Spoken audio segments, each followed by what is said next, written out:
At least 67 journalists are imprisoned across Africa, reflecting the continent's ongoing struggle for a free press, according to a report released Thursday. The cases in Africa contribute to a global total of 361 journalists jailed as of December 1st, according to the Committee to Protect Journalists, or CPJ. It is the second highest number ever recorded by CPJ. Muthoki Mumo, the Africa Program Coordinator at CPJ, said the report highlights a global trend in which authoritarian regimes weaponize laws against journalists, using national security, anti-terror, and cybercrime legislation to justify crackdowns. While these trends are not confined to Africa, the continent has seen alarming cases of journalists facing prosecution under such laws, said Mumo. Countries such as Burundi, Ethiopia, and Nigeria are using legislation intended for public safety to criminalize journalism, Mumo said. In Nigeria, you have 4 journalists behind bars being prosecuted under cybercrime legislation in connection to their reporting on corruption, Mumo told VOA in a video interview. And in Ethiopia, 6 journalists are behind bars. 5 of them are facing prosecution under anti-terrorism laws. They could potentially face very harsh penalties if they are convicted, said Mumo. Another trend, the media advocacy group says, is the use of vague and broad laws to target journalists.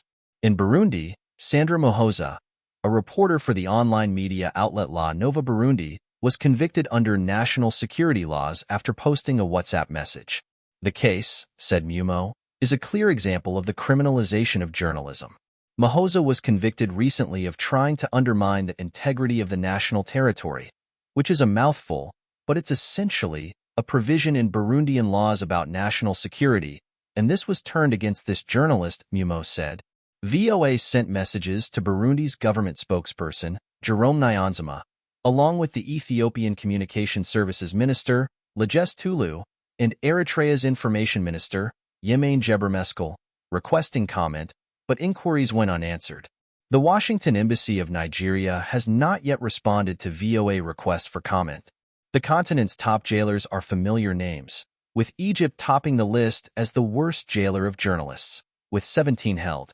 In Egypt, we've seen anti-state laws being turned against the media, Mumo said. Eritrea, known for its long-standing detention of journalists, follows closely behind, with 16 journalists behind bars, some since 2001. Eritrea is home to the longest detained journalists in the world, many of whom have never been tried in court.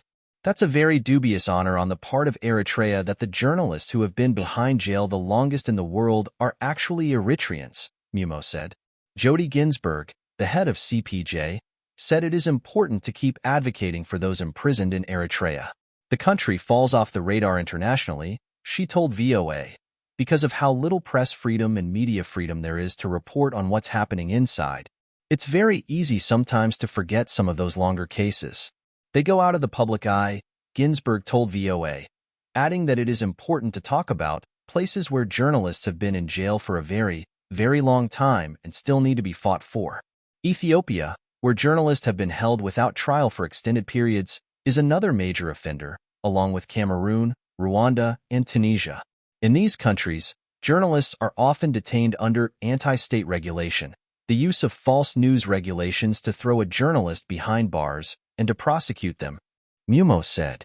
CPJ's report highlights press freedom issues in Angola, where Carlos Raimundo Alberto, an editor who was arrested on September 29, 2023, remains detained. Raimundo qualified for parole in November 2024, but has yet to comply with a court order to publicly apologize to a government official.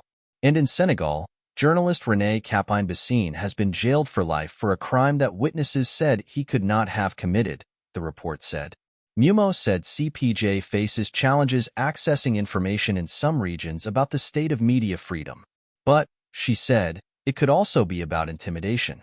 Family members and others who are aware of arrest may not always want to speak out about them.